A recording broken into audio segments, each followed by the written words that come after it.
Saudaraku yang terkasih, jumpa lagi dengan saya Erna Bayu dalam YouTube channel Erna S. Bayu. Kali ini kita akan membahas tentang beberapa hormon penyebab jerawat. Namun kali ini jangan lupa like, comment, subscribe, dan share. Saudaraku yang terkasih, ada hormon-hormon yang bisa menyebabkan kulit kita menjadi lebih sensitif dan mudah berjerawat. Salah satunya adalah hormon androgen.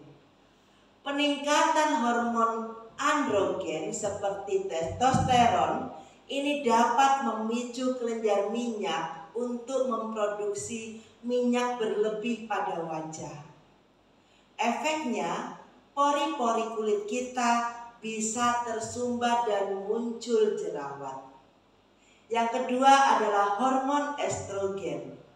Hormon estrogen juga dapat menyebabkan jerawat jika kadarnya terlalu rendah.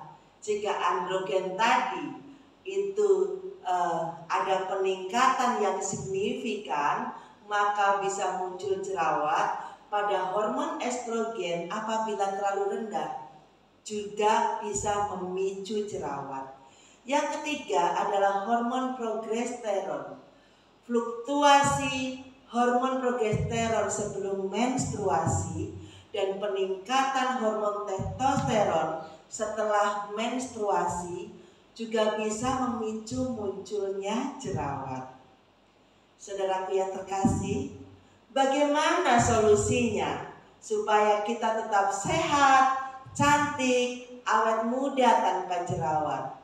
Yang pertama adalah kendalikan hormon estrogen supaya jangan terlalu rendah. Kendalikan hormon progesteron agar jangan terlalu tinggi. Kendalikan hormon testosteron tetap seimbang. Dan keluarkan lebih banyak hormon endorfin, dopamin, serotonin, dan oksitosin. Jaga keseimbangan hormon leptin yang diproduksi oleh lemak. Mungkin lihat YouTube yang sebelumnya, manfaatnya untuk mengatur berat badan, mengatur nafsu makan, metabolisme tubuh, dan lain-lain. Jangan keluarkan hormon kortisol, adrenalin, norepinefrin, hormon yang keluar pada saat kita stres. Kenapa? Hormon ini bisa merusak organ tubuh kita kalau diproduksi oleh tubuh kita secara berlebihan. Saudaraku yang terkasih, supaya Anda tetap sehat, jagalah pola hidup sehat. Perbanyaklah asupan protein, misalnya 20-30 gram sekali makan, mengurangi konsumsi gula, mempertahankan berat badan ideal atau berusaha untuk mencapainya, menjaga kesehatan usus atau bakteri baik. Lebih kurang di dalam perut kita ada 100 triliun usus ya, 100 triliun bakteri di usus. Jadi bakteri ini di usus kita ada lebih kurang 100 triliun. Wow, banyak banget ya. Nah, membiasakan juga mengkonsumsi lemak yang tak jenuh, mengkonsumsi lebih banyak serat ya, misalnya biji-bijian dan lain-lain. Konsumsi lemak yang tak jenuh ini seperti minyak zaitun, minyak jagung ya, minyak wijen ya, VCO, itu lemak-lemak yang tak jenuh. Nah, kemudian hindari santan. Nah, kita harus diingat-ingat kembali, perbanyak asupan protein sekitar 20-30 gram sekali makan.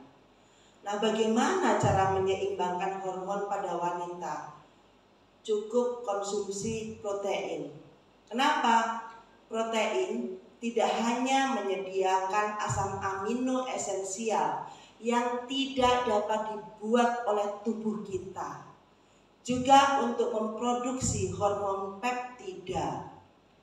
Karena kelenjar endokrin bisa memproduksi hormon peptida dari asam amino untuk mengatur proses pertumbuhan, metabolisme energi dan nafsu makan, stres dan reproduksi. Berikutnya adalah kelola stres. Jadi saya ulangi ya, supaya hormon kita ini tetap bagus ya, kita tetap sehat, perbanyak asupan protein 20-30 gram. Kemudian mengkonsumsi cukup protein tadi ya, supaya hormon menjadi seimbang. Protein tidak hanya menyediakan asam amino esensial yang tidak dapat dibuat oleh tubuh, juga untuk memproduksi hormon peptida. Ingat, kelenjar endokrin bisa memproduksi hormon peptida dari asam amino untuk mengatur apa? Mengatur pertumbuhan, metabolisme energi, nafsu makan, stres, dan reproduksi. Dan kita harus pintar-pintar kelola stres. Bagaimana cara mengelola stres menurut saran dari WHO?